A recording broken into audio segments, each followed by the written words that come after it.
Le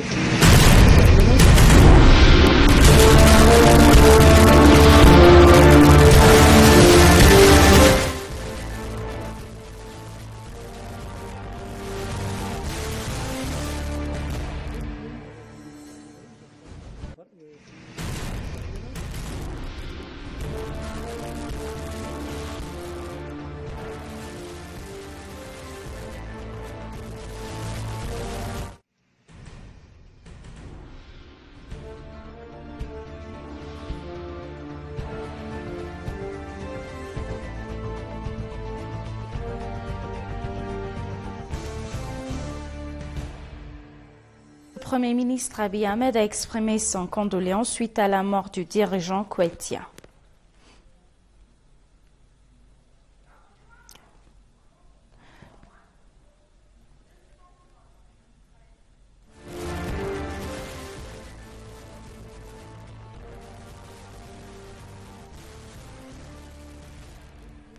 Le Premier ministre a souhaité rendre confort aux familles et des défunts ainsi qu'au peuple et au gouvernement du Koweït.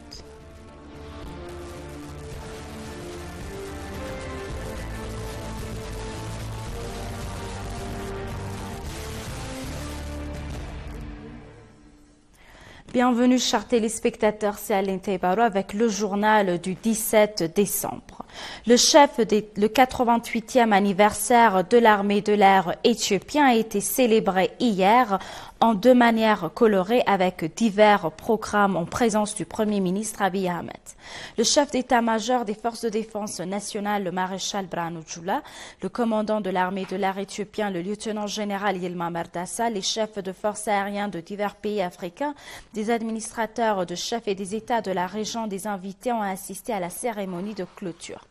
S'exprimant à l'occasion, le Premier ministre a déclaré que l'événement marque la capacité de l'Éthiopie construire et à maintenir la grande institution à la hauteur de son grandeur.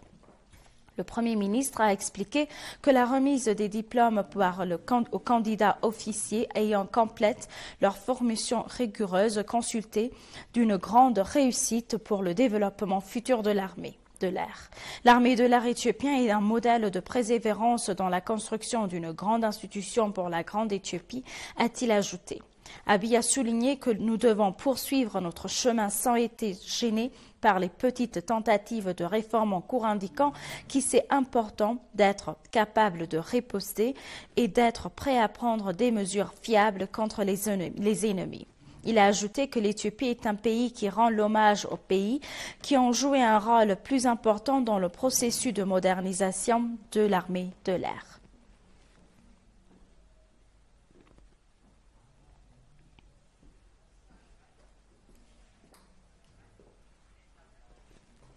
Le 88e anniversaire de l'armée de l'air éthiopien a été célébré hier de manière colorée avec divers programmes en présence du Premier ministre Abiy Ahmed. S'exprimant à l'occasion, le Premier ministre a déclaré que l'événement marque de capacité de l'Éthiopie à construire et à maintenir la grande institution et la hauteur de sa grandeur. L'armée de l'air éthiopien est un modèle de persévérance dans la construction d'une grande institution pour la grande Éthiopie, a-t-il ajouté. Il a ajouté que l'Éthiopie est un pays qui rend l'hommage aux pays qui ont joué un rôle important dans le processus de modernisation de l'armée de l'air.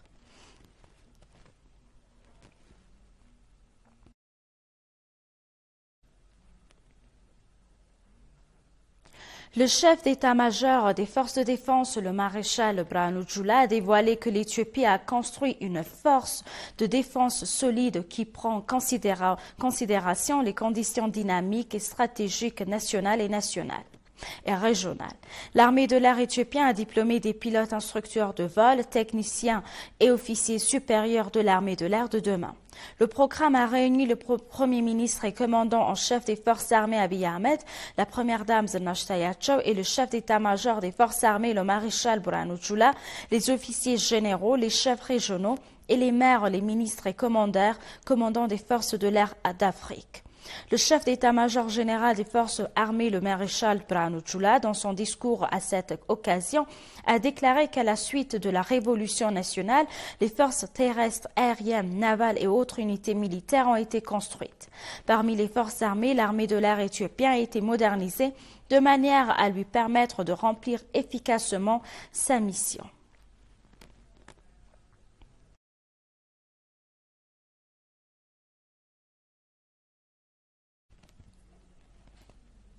La coopération militaire entre l'Éthiopie et les Émirats arabes unis montre l'amitié fondée sur la fraternité et la confiance entre les deux pays, a dévoilé le commandant de l'armée de l'air éthiopien, le lieutenant général Yilma Merdassa. La cérémonie de clôture du 88e anniversaire de l'armée de l'air éthiopien s'est tenue hier à Bishoftu. À l'occasion, des membres de l'armée de l'air éthiopien et de l'armée de l'air des Émirats arabes unis ont organisé un spectacle aérien conjoint intitulé Black Lion. Informant les médias de spectacle aérien, le lieutenant général Yilma Merdassa a expliqué que divers travaux avaient été réalisés en coopération avec les Émirats arabes unis dans divers domaines militaires. Selon lui, la coopération militaire des deux pays montre que les relations entre les gouvernements de l'Éthiopie et les Émirats arabes unis sont basées sur la fraternité et de la confiance. Le commandant de l'armée de l'air a souligné que le spectacle aérien Lion Noir a eu plus de succès que prévu. Le lieutenant général Yilma a révélé que l'armée de l'air s'efforçait d'organiser des spectacles aériens de classe mondiale en coopération avec de nombreux pays ayant manifesté leur intérêt. En outre, le commandant a révélé que les technologies dont l'armée de l'air s'est dotée montrent qu'il est possible de réaliser l'effort visant à devenir la principale institution de l'armée en Afrique d'ici 2030.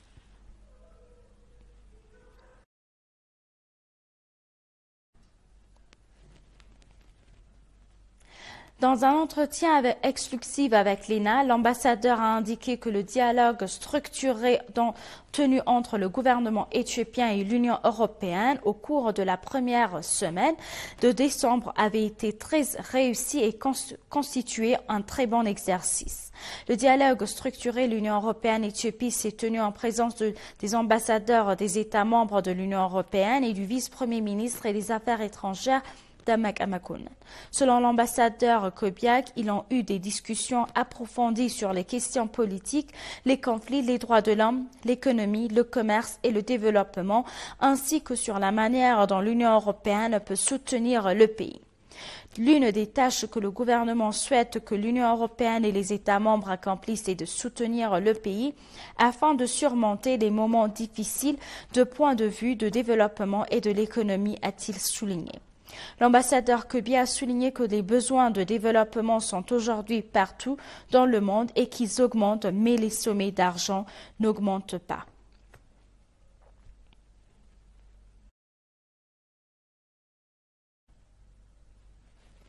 Et pour conclure le journal, le ministre des Finances Ahmed Shideh a convoqué une réunion ministérielle de l'initiative pour la Corne de l'Afrique à Bruxelles et a rencontré les responsables de l'Union européenne en marge de la réunion. Le ministre des Finances et président actuel de l'initiative pour la Corne de l'Afrique a co-présidé la 19e réunion ministérielle de la HOAI avec le vice-président de la Commission européenne, Margaritis Schinas, les 14 et 15 décembre 2023 à Bruxelles. Les ministres des Finances de la Corne de l'Afrique et les partenaires de développement, notamment la Banque mondiale, la SFI, la BAD, le PEI, la France, l'Allemagne, les Pays-Bas et le Royaume-Uni ont assisté à la réunion selon l'ambassade d'Éthiopie à Bruxelles. En outre, des représentants du secteur privé et de la société civile bruxelloise axés sur la question de développement ont également participé à l'événement. Le ministre a souligné que la HOAI a joué un rôle déterminant pour se concentrer sur l'intégration régionale qui comprend le développement des infrastructures et la facilité des échanges avec des réalisations encourageantes.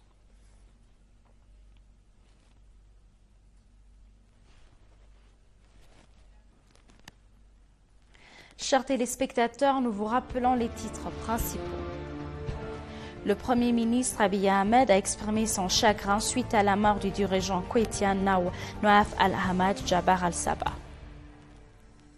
Le 88e anniversaire de l'armée de l'air éthiopienne a été célébré hier de manière colorée.